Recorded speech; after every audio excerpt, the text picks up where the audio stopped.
Hello guys, டே வந்து இன்றைக்கி ரொம்ப ப்ளசண்ட்டாக ஸ்டார்ட் ஆகிடுச்சு. இது வந்து சனிக்கிழமை எடுத்த ஒரு வீடியோ தான்.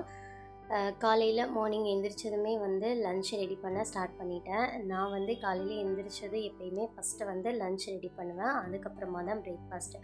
ஏன்னா ஹஸ்பண்டுக்கு வந்து ஆஃபீஸ்க்கு வந்து கொடுத்து விடணும். அதனால் வந்து காலையில் எந்திரிச்சது எப்பயுமே வந்து லன்ச் தான் நான் ஃபஸ்ட்டு ரெடி பண்ணுவேன்.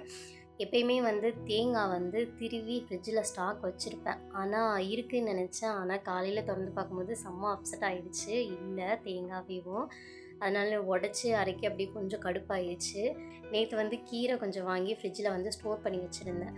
அது வந்து ஆக்சுவலாக நான் வந்து கடையலாம் அப்படின்னு சொல்லிட்டு தான் ஒரே ஒரு கட்டு வாங்கினேன். இல்லை பொரிக்கிற மாதிரி பிளான் இருந்திருந்தால் நான் கண்டிப்பாக 2 கட்டு தான் வாங்கியிருந்திருப்பேன். ஏன்னா ஒரு கட்டு வந்து பொரிச்சா ரொம்ப கம்மியாக போயிடும், பத்தவே பத்தாது.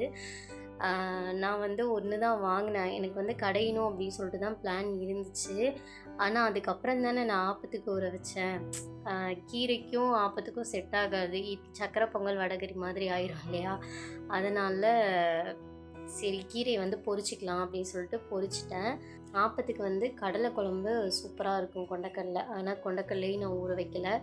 சரி காலையில் என்ன பண்ணுறது அப்படின்னே தெரியல. ப்ரீ பிளான் பண்ணி வச்ச மாதிரி ஒரு ஐடியாவே இல்லை காலையில். சரி ஓகே முட்டை கிரேவி வச்சுக்கலாம் அப்படின்னு சொல்லிட்டு காலைல கடைக்கு போய் முட்டை வாங்கிட்டு வந்து முட்டை குழம்பு தான் வச்சேன்.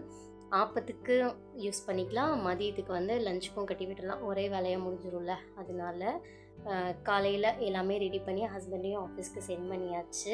எல்லாம் முடிஞ்ச பிறகு உட்காந்து கொஞ்சம் நேரம் மொபைல் நோண்டிகிட்டு இருந்தேன். அப்போ வந்து மீஷோலேருந்து ஒரு நோட்டிஃபிகேஷன் வந்துருந்துச்சு. இந்த மாதிரி வெல்கம் வால் ஹேங்கர் வந்து 89 ருபீஸ் அப்படின்னு சொல்லிட்டு.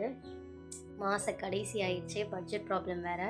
பார்த்து தான் ஆசை வந்துடுச்சு. இன்னும் கொஞ்ச நேரம் கண்டிப்பாக மொபைல் யூஸ் பண்ணால் இதை ஆர்டர் போட்டுருவோம் அப்படின்ற பயத்துலேயே சரி நம்மளாம் ட்ரை பண்ணலாம், சும்மா தானே இருக்கோம், பாப்பாவும் இருக்கா, அவனுக்கு கொஞ்சம் ஒரு என்டர்டெயின்மெண்ட்டாக இருக்கும் அப்படின்னு சொல்லிட்டு ரெடி பண்ண தான் ஸ்டார்ட் பண்ணேன். யூடியூப்பில் வீடியோ பார்த்து தான் ரெடி பண்ணேன். ஆனால் நான் எதிர்பார்த்தது வேறு, எனக்கு வந்தது வேறு. இந்த ஷார்ட்ஸில் போடுவாங்கள்ல, எக்ஸ்பெக்ட் பண்ணது இது ஆனால் கொடுத்தது இது அப்படின்ற மாதிரி எனக்கு இதான் வந்திருந்தது. இது பிடிச்சிருக்கா அப்படின்னு சொல்லிட்டு மறக்காமல் கமெண்ட்டில் சொல்லுங்கள். வீடியோ பிடிச்சிருந்தா மறக்காமல் சேனலை சப்ஸ்கிரைப் பண்ணிக்கோங்க, லைக் பண்ணுங்கள், ஷேர் பண்ணுங்கள்.